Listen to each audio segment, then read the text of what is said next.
अदील मंगी खे अमेरिका जे वफ़ाक़ी appellate court जो जज नामज़द करे छॾियो आहे। मुक़ररी जी सूरत में अदील मंगी अमेरिका जे वफ़ाक़ी अपीलेट कोर्ट जो पहिरियों मुस्लमान जज हूंदो।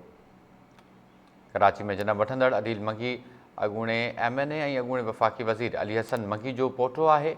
अवांखे नाज़रीन आगाह कयूं पिया, अमरीकी सदर जो बाइडन सिंध जाए शहरी अदील मंगी खे अमेरिका जी वफ़ाक़ी अपीलेट कोर्ट जो जज नामज़द करे छॾियो आहे।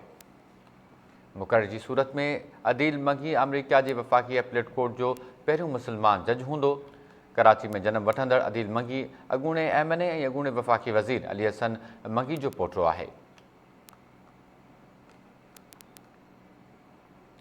अदील मंगी साल 2002 में हार्वर्ड जे लाइ लॉ स्कूल मां LLM जी डिग्री हासिल करे लीगल कैरियर जी शुरूआत कई। अदील मंगी 2009 में वकील बणियो ऐं कानून जे शोबे में गैर मामूली ख़िदमतूं सरअंजाम ॾियण सबबि नालो कमायो। अदील मंगी अमेरिका जे LGBT कम्यूनिटी बार जे बोर्ड जो अॻूणो मेंबर बि रही चुको आहे।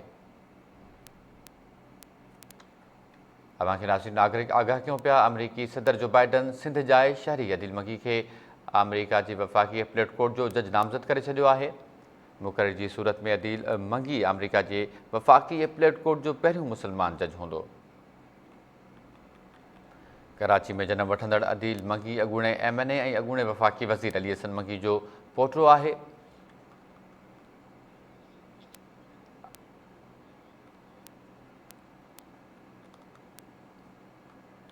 कराची में जनम वठंदड़ अदील मंगी अॻूणे MNA ऐं अॻूणे वफ़ाक़ी वज़ीर अली हसन मंगी जो पोटो आहे।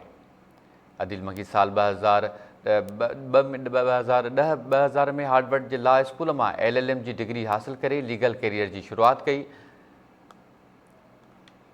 ही यादगार तस्वीरूं जेके अवां अॻूणे वज़ीर आज़म ज़ुल्फ़िकार अली भुट्टो सां अली हसन मंगी जो ॾिसी सघो पिया टाइम न्यूज़ जी स्क्रीन ते। कराची में जनम वठंदड़ अदील मंगी अॻूणे MNA ऐं अॻूणे वफ़ाक़ी वज़ीर अली हसन मंगी जो पोटो आहे। अमरीकी सदर जो बाइडन सिंध जाए शहरी अदील मंगी खे अमेरिका जे वफ़ाक़ी अपीलेट कोर्ट जो जज नामज़द करे छॾियो आहे। मुक़ररी जी